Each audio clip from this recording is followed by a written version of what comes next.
Hello everyone, ಎಲ್ರಿಗೂ ನಮಸ್ಕಾರ. Welcome back. ಇವತ್ತಿನ ವಿಡಿಯೋದಲ್ಲಿ we are going to discuss about the macro environment. So marketing environment ನಲ್ಲಿ we have to study two types of environment, that is micro environment and macro environment. So micro environment ನ ಬಗ್ಗೆ already video ಹಾಕಿದ್ದೇನೆ, detail ಆಗಿ explain ಕೂಡ ಮಾಡಿದ್ದೇನೆ. And in this video we are going to learn about macro environment. So macro ಅಂತ ಹೇಳಿದ್ರೆ it is at the larger level. Micro environment ನಲ್ಲಿ ನಾನು ಹೇಳಿದೆ the factors coming under micro environment ಅದು ಒಂದು ಫರ್ಮ್ ಅಥವಾ ಒಂದು ಬಿಸ್ನೆಸ್ ಅನ್ನ ಮಾತ್ರ ಎಫೆಕ್ಟ್ ಮಾಡುತ್ತೆ ಅಂತ. ಬಟ್ ಮ್ಯಾಕ್ರೋ ಎನ್ವೈರನ್ಮೆಂಟ್ ನಲ್ಲಿ it effects the entire industry. Okay, so what are the ಎನ್ವೈರನ್ಮೆಂಟ್ಸ್ coming under the macro environment? So this effects the industry at a larger scale ಅಂತ ಹೇಳ್ಬೋದು. ಒಂದು ದೊಡ್ಡ ಮಟ್ಟದಲ್ಲಿ ಇದು ಇಂಡಸ್ಟ್ರಿಯನ್ನ ಎಫೆಕ್ಟ್ ಮಾಡುತ್ತೆ. Now, the number one environment that comes under macro environment is demographic environment. So demographic environment ಅನ್ನ marketers ಯಾಕೆ study ಮಾಡಬೇಕು? So what is demography? First of all, demography ಅಂತ ಹೇಳಿದ್ರೆ it is the study of the population. Okay, so population ಅನ್ನ study ಮಾಡುವಾಗ ಏನೆಲ್ಲ ಅಂಶಗಳು ಬರುತ್ತೆ? We are studying the family size. Okay, family size ಹೇಗಿದೆ, ನ್ಯೂಕ್ಲಿಯರ್ ಫ್ಯಾಮಿಲೀಸ್ ಗಳು ಹೆಚ್ಚಾಗಿದ್ಯಾ ಅಥವಾ ಜಾಯಿಂಟ್ ಫ್ಯಾಮಿಲಿಗಳಿದ್ಯಾ, ಅದನ್ನ ಸ್ಟಡಿ ಮಾಡ್ತಾರೆ ಮಾರ್ಕೆಟರ್ಸ್ ಇದರಲ್ಲಿ. Then what is the age group of people, what is the occupation of people, what is the income of people, ಜನರ ಉದ್ಯೋಗ ಏನಿದೆ, ಅವರ ಇನ್ಕಮ್ ಹೇಗಿದೆ, ಇದನ್ನೆಲ್ಲ ನಾವು ಡೆಮೋಗ್ರಾಫಿಕ್ ಎನ್ವೈರನ್ಮೆಂಟ್ ನಲ್ಲಿ ಸ್ಟಡಿ ಮಾಡ್ತೇವೆ. ಯಾಕೆ ಸ್ಟಡಿ ಮಾಡ್ತೇವೆ ಅಂತ ಹೇಳಿದ್ರೆ ಅದಕ್ಕನುಗುಣವಾಗಿ ನಮ್ಮ ಪ್ರಾಡಕ್ಟ್ಸ್ ಇರಲಿ ಅಂತ ಹೇಳ್ಕೊಂಡು. Okay, so that it suits to the needs of the consumer. Let me give you an example of cars ಗಳನ್ನ ನಾವು ತಗೊಂಡ್ರೆ we have a 4-seater Tata Nano car ಇಂದ ಹಿಡಿದು 12-seater ಕಾರ್ಗಳು ಕೂಡ ಅವೈಲೇಬಲ್ ಇದೆ. This is a result of study of the demographic environment. Okay, so demographic environment ಅನ್ನು study ಮಾಡಿದಾಗ ನಮಗೆ ನಮ್ಮ ಸೊಸೈಟಿಯಲ್ಲಿ ಯಾವ ತರದ ಫ್ಯಾಮಿಲಿಗಳಿದೆ ಅಂತ ಗೊತ್ತಾಗುತ್ತೆ. ನ್ಯೂಕ್ಲಿಯರ್ ಫ್ಯಾಮಿಲೀಸ್ ಗಳು ಕೂಡ ಇದೆ, ಜಾಯಿಂಟ್ ಫ್ಯಾಮಿಲೀಸ್ ಕೂಡ ಇದೆ. ಸೊ ಯಾವ ಫ್ಯಾಮಿಲಿಗೆ ಸೂಟ್ ಆಗುವಂತಹ ಪ್ರಾಡಕ್ಟ್ಸ್ ಅನ್ನ ನಾವು ಕೊಡಬಹುದು, ಅದು ನಮಗೆ ಡೆಮೋಗ್ರಾಫಿಕ್ ಎನ್ವೈರನ್ಮೆಂಟ್ ಅನ್ನು ಸ್ಟಡಿ ಮಾಡಿದಾಗ ಗೊತ್ತಾಗುತ್ತೆ. So one best example is the Tata Nano car that was made keeping in mind the nuclear family. ಒಂದು 4-seater ಕಾರ್ ಅನ್ನು ಅವ್ರು ಯಾಕೆ ಡೆವಲಪ್ ಮಾಡಿದ್ರು, ರತನ್ ಟಾಟಾ ಯಾಕೆ ಡೆವಲಪ್ ಮಾಡಿದ್ರು ಅಂತ ಹೇಳಿದ್ರೆ so that the middle class families can also afford a car and it is suitable for a small family. ಸಣ್ಣ ಫ್ಯಾಮಿಲಿಗೂ ಕೂಡ ಒಂದು ಕಾರ್ ತಗೊಳ್ಳುವ ಹಾಗೆ ಆಗ್ಲಿ ಅಂತ ಅವರು ಸಣ್ಣ ಕಾರ್, ನ್ಯಾನೋ ಕಾರ್ ಅನ್ನು ಲಾಂಚ್ ಮಾಡಿದ್ರಲ್ಲ. So these are the results of studying the demographic environment. Coming to the second environment, that is the economic environment. So economic environment ಅಲ್ಲಿ we are studying the economic conditions of the country. Economic conditions ಅಂತ ಹೇಳಿದ್ರೆ whether the country is going through prosperity or depression, ಯಾವ stage ನಡೀತಾ ಇದೆ ಸದ್ಯಕ್ಕೆ ಕಂಟ್ರಿಯಲ್ಲಿ, ಅದನ್ನ study ಮಾಡೋದು ಕೂಡ is very important. Because what is demand? Demand refers to the desire to buy a product backed by willingness to buy plus purchasing capacity ಅಥವಾ the ability to buy the product. Don't worry, ಕನ್ನಡದಲ್ಲೂ ಕೂಡ ಹೇಳ್ತೇನೆ. Second PUC ಅಲ್ಲಿ ನೀವು ಬೇಡಿಕೆ ಅಂತ ಹೇಳಿದ್ರೆ ಏನು, ಡಿಮಾಂಡ್ ಅಂತ ಹೇಳಿದ್ರೆ ಏನು ಅಂತ ಕಲ್ತಿದ್ದೀರಾ ಅಲ್ವಾ? So what is demand? ಬರೀ ಒಂದು ವಸ್ತುವನ್ನು ಕೊಂಡ್ಕೊಳ್ಬೇಕು ಅಂತ ಆಸೆ ಇದ್ರೆ ಸಾಕಾ? ಇಲ್ಲ, that does not constitute demand. So along with that desire, ಒಂದು ವಸ್ತುವನ್ನ ಅಥವಾ ಒಂದು ಸರಕನ್ನ ಕೊಂಡುಕೊಳ್ಳುವಂತ ಆಸೆ ಇರಬೇಕು, ಬಟ್ ಅದ್ರ ಜೊತೆಗೆ ಏನಿರಬೇಕು, ಆ ಸರಕನ್ನ ಕೊಂಡುಕೊಳ್ಳುವಂತಹ ಸಾಮರ್ಥ್ಯ ಇರಬೇಕು, ವಿಚ್ ಮೀನ್ಸ್ ಪರ್ಚೇಸಿಂಗ್ ಪವರ್ ಕೂಡ ಇರಬೇಕು ಅಲ್ವಾ? ಆಗ ಮಾತ್ರ ಅದನ್ನ ನಾವು ಡಿಮಾಂಡ್ ಅಥವಾ ಬೇಡಿಕೆ ಅಂತ ಹೇಳಬಹುದು ಅಲ್ವಾ? ಸೊ ಇಕನಾಮಿಕ್ ಎನ್ವೈರನ್ಮೆಂಟ್ ಅನ್ನ ಸ್ಟಡಿ ಮಾಡಿದಾಗ ನಮಗೆ ಗೊತ್ತಾಗುತ್ತೆ ಪರ್ಚೇಸಿಂಗ್ ಪವರ್ ಎಷ್ಟಿದೆ ಇಕಾನಮಿಲಿ. ಫಾರ್ ಎಕ್ಸಾಂಪಲ್, ಈಗ ಪ್ರಾಸ್ಪೆರಿಟಿ ಸ್ಟೇಟ್ ಅಲ್ಲಿ ಇದೆ, ಬೂಮ್ ನಡೀತಾ ಇದೆ ಇಕಾನಮಿಯಲ್ಲಿ ಅಂತ ಹೇಳಿದಾಗ there is good level of employment, income level ಚೆನ್ನಾಗಿದೆ ಅಂದ್ರೆ ಜನರ ಬಳಿ ಪರ್ಚೇಸಿಂಗ್ ಪವರ್ ಇದೆ ಅಂತ ಗೊತ್ತಾಗುತ್ತೆ ಅಲ್ವಾ? So that time you can launch new products. ಆ ಟೈಮ್ ಅಲ್ಲಿ ಮಾರ್ಕೆಟರ್ಸ್ ಹೊಸ ಪ್ರಾಡಕ್ಟ್ಸ್ ಗಳನ್ನ ಲಾಂಚ್ ಮಾಡಬಹುದು, ಯಾಕಂದ್ರೆ ಜನರು ಪರ್ಚೇಸ್ ಮಾಡ್ತಾರೆ ಅಂತ ನಮ್ಗೆ ಗೊತ್ತಿದೆ. When there is prosperity stage. ಅದೇ ರೀತಿ ಡಿಪ್ರೆಷನ್ ಇದ್ದಾಗ all the economic activities are going at a very low pace.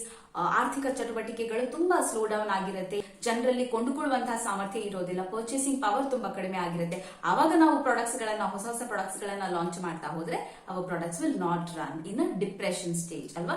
So economic environment ಅಂತ ಹೇಳಿದ್ರೆ we are studying what is the state of the economy right now. So ಇದರಲ್ಲಿ depression, prosperity ಏನೆಲ್ಲ economic cycle ಇದೆ ಅದನ್ನ ನಾವು ಕಲಿತೇವೆ of a country. Okay, so that is about the economic environment. Coming to the third one, that is social and cultural environment.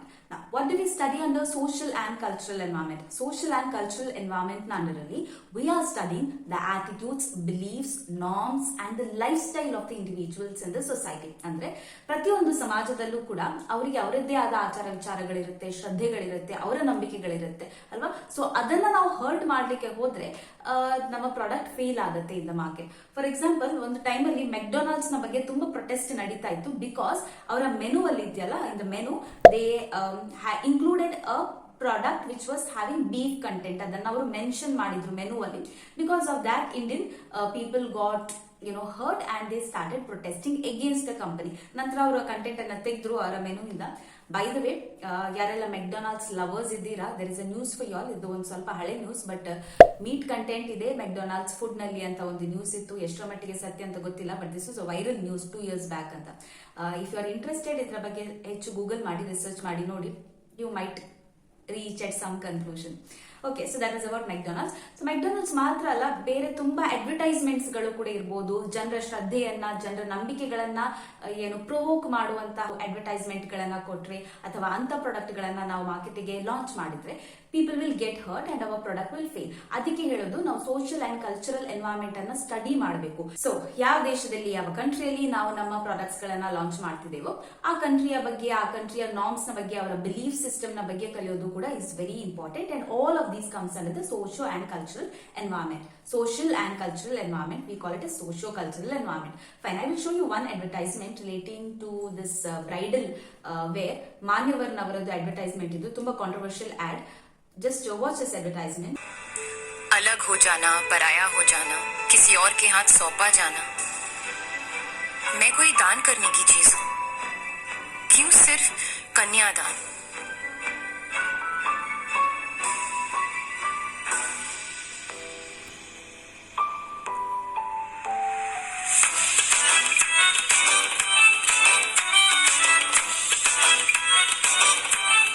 नया idea, Kanyamaan. So this was an advertisement of Manyavar bridal wear starring Alia Bhatt, and ತುಂಬಾ controversial add ಇದು. Recent ಆಗಿ ತುಂಬಾ trend ಆಗಿತ್ತು, hashtag ಕನ್ಯಾಮಾನ್ ಅಂತ ಹೇಳ್ಕೊಂಡು. So this also provoked a lot of Hindu sentiments. So after this advertisements, what happened? This happened. So again boycott started. So such things happen when we don't study the social and cultural environment. ಒಟ್ಟಾರೆಯಾಗಿ ನಾವು product ಗಳನ್ನ launch ಮಾಡಿ and ಅದರ ಬಗ್ಗೆ ಈ ತರ marketing ಮಾಡಿದ್ರೆ this is going to happen. The product are going to fail sometimes. Okay, so that is why it's important to learn about the social and the cultural environment. ಅದೇ ರೀತಿ it is also important to learn about the lifestyles. ಈಗ everybody switching to the readymade foods. ನೀವು ನೋಡಿರ್ಬೋದು, MTR has a range of readymade food ಅಲ್ವಾ. Idli, dosa, everything batters are readymade now. These are running really well because ಅವರು ಅರ್ಥ ಮಾಡ್ಕೊಂಡಿದ್ದಾರೆ that ಈಗ life style change ಆಗಿದೆ. So ಎಲ್ಲರೂ ಇನ್ಸ್ಟೆಂಟ್ ಫುಡ್ ಗಳನ್ನೇ ಪ್ರಿಫರ್ ಮಾಡ್ತಾರೆ ಅಂತ ಅವರು ಅರ್ಥ ಮಾಡ್ಕೊಂಡಿದ್ದಾರೆ. They have studied the environment. ಅದಕ್ಕಾಗಿ ಅವರ ಕಂಪನಿಗಳು ಚೆನ್ನಾಗಿ ಬೆಳೀತಾ ಇದೆ. There are good sales for this instant foods and all. Okay, life style change ಆಗಿದೆ ಅಲ್ವಾ, ಅದಕ್ಕೆ. So all these are coming under the social and cultural environment. Now coming to the next environment, that is technological environment. Now it is very important to have knowledge about the technology. ಯಾವುದೆಲ್ಲ ಹೊಸ ತಂತ್ರಜ್ಞಾನಗಳು ಬರ್ತಾ ಇವೆ ಅದರ ಬಗ್ಗೆ ನಮಗೆ ಜ್ಞಾನ ಇರಬೇಕು. ಇಲ್ಲದಿದ್ರೆ ಏನಾಗುತ್ತೆ ಅಂತ ಹೇಳಿದ್ರೆ ನಮ್ಮ ಕಾಂಪಿಟೇಟರ್ಸ್ ಹೊಸ ಹೊಸ ಟೆಕ್ನಾಲಜಿಯನ್ನ ಅಡಾಪ್ಟ್ ಮಾಡಿಕೊಂಡು ಅವರು ಮುಂದಕ್ಕೆ ಸಾಕ್ತಾರೆ, ಬಟ್ ನಾವು ಇದ್ದಲ್ಲಿಯೇ ಎದ್ದು ಬಿಡ್ತೇವೆ. Right, so it is very important to adapt new technologies. Okay, ಮೊದಲೆಲ್ಲ ನೀವು ನೋಡಿರ್ಬೋದು, there were no printers, there were typewriters, but ಈಗ everything is taken over by the computer and printer ಅಲ್ವಾ. ಎಲ್ಲಿ ಕಾಣಕ್ ಸಿಗುತ್ತೆ ನಮಗೆ ಟೈಪ್ ರೈಟರ್ಸ್? ಐ ಥಿಂಕ್ ಕೆಲವೊಂದು ಗವರ್ಮೆಂಟ್ ಆಫೀಸಸ್ ಗಳಲ್ಲಿ ಇರಬಹುದು ಅಥವಾ ಕೋರ್ಟ್ ಗಳಲ್ಲಿ ಇರಬಹುದು typewriters, but otherwise all the offices are using now computer and printer. So ಈ ಟೆಕ್ನಾಲಜಿಯನ್ನ ಅಡಾಪ್ಟ್ ಮಾಡ್ಕೊಳ್ಳದೆ ನಮ್ಮ ಕಂಪನೀಸ್ ಗಳು ಔಟ್ಡೇಟೆಡ್ ಆಗ್ತವೆ. Okay, so in order to avoid that it is very important that we adapt new technologies. Next environment is the political environment. So political environment ನಂದ್ರಲ್ಲಿ we are studying the government conditions of the country. Okay, ರಾಜಕೀಯ ವ್ಯವಸ್ಥೆ ಹೇಗಿದೆ ಅದನ್ನ ನಾವು political environment ನಂದ್ರಲ್ಲಿ ಕಲಿತೇವೆ. ಯಾಕೆ political environment ಅನ್ನ ಕಲಿಬೇಕು ಅಂತ ಹೇಳಿದ್ರೆ, ಎಷ್ಟು ಸ್ಥಿರವಾಗಿದೆ ನಮ್ಮ ಗವರ್ಮೆಂಟ್ ಅದನ್ನ ಅರ್ಥ ಮಾಡ್ಕೊಳ್ಳಿಕ್ಕೆ V are studying the political environment. For example, ಪ್ರತಿ ಸಲ ಗವರ್ಮೆಂಟ್ ಚೇಂಜ್ ಆಗ್ತಾ ಇದ್ರೆ ಲೆಟ್ ಅಸ್ ಅಸ್ಯೂಮ್ ದಟ್ ಮೊದಲಿನ ಗವರ್ಮೆಂಟ್ ನಮ್ಮ ಪ್ರಾಡಕ್ಟ್ ಗೆ ಅಥವಾ ನಮ್ಮ ಪ್ರಾಜೆಕ್ಟ್ ಗಳಿಗೆ ಚೆನ್ನಾಗಿ ಬೆಂಬಲವನ್ನ ಕೊಡ್ತಾ ಇತ್ತು, ಬಟ್ ನಂತರ ಗವರ್ಮೆಂಟ್ ಚೇಂಜ್ ಆದ ನಂತರ ನಮ್ಮ ಪ್ರಾಡಕ್ಟ್ ಗಳಿಗೆ ಬೆಂಬಲ ಸಿಗ್ತಾ ಇಲ್ಲ ಅಂತ ಹೇಳಿ, which means if the government is not stable, political stability, ರಾಜಕೀಯ ಸ್ಥಿರತೆ ಇಲ್ಲದೆ ಇದ್ರೆ ನಮ್ಮ ಪ್ರಾಡಕ್ಟ್ ಗಳಿಗೆ ಎಫೆಕ್ಟ್ ಆಗುತ್ತೆ, ನಮ್ಮ ಕಂಪನಿಗೆ ಎಫೆಕ್ಟ್ ಆಗುತ್ತೆ, ಬೆಂಬಲ ಸಿಗದಿದ್ರೆ, if you don't get support from the new government ಅಲ್ವಾ. So that is why it is very important to keep a check on the government conditions. ಯಾವ ರೀತಿ ಗವರ್ಮೆಂಟ್ ಚೇಂಜ್ ಆಗ್ತಾ ಇದೆ, ಪೊಲಿಟಿಕಲ್ ಸ್ಟೆಬಿಲಿಟಿ ಹೇಗಿದೆ ಅದನ್ನ ಸ್ಟಡಿ ಮಾಡೋದು ಕೂಡ is very important factor coming under macro environment. Okay, moving on to the next one, that is legal environment. ನಾವು ಕಾನೂನಿನ ಬಗ್ಗೆ ಕೂಡ ನಮಗೆ ಮಾಹಿತಿ ಇರಬೇಕು. When you are starting up a business or you are marketing the product, it is very important you know about law of the country. Suppose ಇವತ್ತು ನೀವು foreign ಕಂಟ್ರಿಗೆ ಹೋಗ್ತೀರಾ ಅಂಡ್ ಅಲ್ಲಿ ನಮ್ಗೆ ಗೊತ್ತಿದೆ the driving side is the opposite ಅಲ್ವಾ, it is the mirror world. So ಇಲ್ಲಿ ನಾವು ಲೆಫ್ಟ್ ಸೈಡ್ ಡ್ರೈವ್ ಮಾಡ್ತೇವೆ, ಅಲ್ಲಿ ನಾವು ರೈಟ್ ಸೈಡ್ ಡ್ರೈವ್ ಮಾಡ್ತೇವೆ. ಸೊ ಅಲ್ಲಿ ಕೂಡ ನೀವು ಲೆಫ್ಟ್ ಸೈಡ್ ಡ್ರೈವ್ ಮಾಡ್ಕೊಂಡು ಓ ನನಗೆ ಗೊತ್ತೇ ಇರಲಿಲ್ಲ ಇಲ್ಲಿ ಈ ತರ ಲಾ ಇದೆ ಅಂತ ಹೇಳಿದ್ರೆ that is not going to be accepted, because ignorance of law is considered no excuse. Okay, law ಗೊತ್ತಿಲ್ಲ ಅಂತ ಹೇಳಲಿಕ್ಕೆ ಆಗೋದಿಲ್ಲ. We should be knowing the law. As a marketer, as a company, you should be knowing all the laws related to the country. ಯಾವ್ದೆಲ್ಲ loss ಇದೆ, ಯಾವ್ದೆಲ್ಲ loss ನಮ್ಮ product ಗಳಿಗೆ, ನಮ್ಮ ಕಂಪನಿಗೆ ಅನ್ವಯ ಆಗುತ್ತೆ, ಆ ಎಲ್ಲ ಲಾಸ್ ನ ಬಗ್ಗೆ ನಮಗೆ ಜ್ಞಾನ ಇರಬೇಕು, ತಿಳುವಳಿಕೆ ಇರಬೇಕು. There is companies act, patents act ಇದೆ, ಫುಡ್ ಅಡಲ್ಟ್ರೇಷನ್ ಆಕ್ಟ್ ಇದೆ, ಕನ್ಸ್ಯೂಮರ್ ಪ್ರೊಟೆಕ್ಷನ್ ಆಕ್ಟ್ ಇದೆ. So several laws are there. Next one is the natural environment. So natural environment underly we are studying about the environment, whether our products are eco-friendly. Environment ಗೆ ಯಾವುದೇ ಹಾನಿಯನ್ನ ಉಂಟು ಮಾಡದಂತಹ products ಅನ್ನ ನಾವು manufacture ಮಾಡಬೇಕು. So natural environment underly we are studying about the pollution, climate change, global warming, all of these things. And ನಮ್ಮ products ನಾವು ಯಾವ್ದನ್ನ manufacture ಮಾಡ್ತಾ ಇದ್ದೇವೆ, ಯಾವ್ದನ್ನ ಮಾರ್ಕೆಟ್ ಮಾಡ್ತಾ ಇದ್ದೇವೆ ಅಲ್ವಾ, that should be such that it is not causing any harm to the environment. That is why we study natural environment. ನೋಡಿರಬಹುದು, there are lot of companies which are moving in this direction. Environment ಅನ್ನ, ಪರಿಸರವನ್ನ ಸಂರಕ್ಷಿಸುವಂತಹ ತುಂಬಾ product ಗಳು ಈಗ ಬರ್ತಾ ಇವೆ. Mamaearth products are one of the example, because ಯಾವಾಗೆಲ್ಲ ನಾವು ಆ ಪ್ರಾಡಕ್ಟ್ ಅನ್ನ ಪರ್ಚೇಸ್ ಮಾಡ್ತೇವೆ, they are planting one tree and they send you the picture of that the planted tree also. So these are some initiatives taken by the companies to protect the environment. Okay, so ಇಂಥದನ್ನೆಲ್ಲ ನಾವು natural environment ನಲ್ಲಿ ಕಲಿತೇವೆ. Now last one is the consumer demand. Now starting in the day one, ನಾನು ಯಾವಾಗ marketing class start ಮಾಡಿದ್ದೇನೆ ಅವತ್ತಿಂದ ಹೇಳ್ತಾ ಇದ್ದೇನೆ that marketing is all about satisfying the consumer. So ಯಾವ product ಗಳನ್ನ ನಾವು ಗ್ರಾಹಕರಿಗೆ ಸೆಲ್ ಮಾಡಬೇಕು, we have to sell those products which the consumer wants. ಗ್ರಾಹಕನಿಗೆ ಏನು ಬೇಕು ಅದನ್ನ ಅರ್ಥ ಮಾಡಿಕೊಂಡು, ಅದರ ಬಗ್ಗೆ ರಿಸರ್ಚ್ ಮಾಡಿಕೊಂಡು, ಅದರ ಬಗ್ಗೆ ಅಧ್ಯಯನ ಮಾಡಿ, ಸ್ಟಡಿ ಮಾಡಿ, ನಂತರ ಪ್ರಾಡಕ್ಟ್ಸ್ ಗಳನ್ನ ಮಾರ್ಕೆಟ್ ಅಲ್ಲಿ ಲಾಂಚ್ ಮಾಡುವಂತದ್ದು. So we should also study about the consumer demand. Okay, so that is the last point.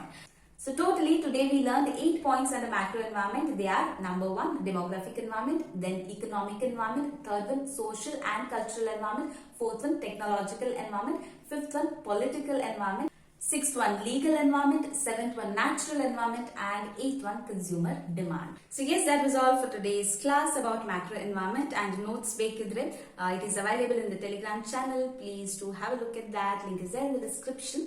And ಯಾರಲ್ಲಿ ಇನ್ನೂ ಕೂಡ ಟೆಲಿಗ್ರಾಮ್ ಚಾನಲ್ ಜಾಯಿನ್ ಆಗಲಿಲ್ಲ, you can join my channel, because ನಾನು ನೋಟ್ಸ್ ಅನ್ನ ಅದರಲ್ಲಿ ಅಪ್ಲೋಡ್ ಮಾಡ್ತಾ ಇದ್ದೇನೆ. Okay, so last class micro environment ನ ಬಗ್ಗೆ ಅಂಡ್ ಇವತ್ತಿನ ಕ್ಲಾಸ್ ಮ್ಯಾಕ್ರೋ ಎನ್ವೈರನ್ಮೆಂಟ್ ಎರಡರದ್ದು ಕೂಡ ನೋಟ್ಸ್ ಅನ್ನ ಅಪ್ಲೋಡ್ ಮಾಡಿದ್ದೇನೆ. And it is a study material. Okay, ನಾನು ಬರೆದು ಹಾಕಲಿಲ್ಲ, I got it directly from the book. So ಅದನ್ನ PDF ಗೆ ಕನ್ವರ್ಟ್ ಮಾಡಿ ಹಾಕಿದ್ದೇನೆ. Please have a look at that. ನೀವು ಅದನ್ನ ನೋಟ್ಸ್ ಗೆ ರೆಫರ್ ಮಾಡಬಹುದು. So that is all for today's video. Thank you so much for watching the video. And if you finding the content useful, please to consider subscribing to the channel. Also do not forget to like, share and comment. See you in the next video. Till then, take care. Bye. Namaste.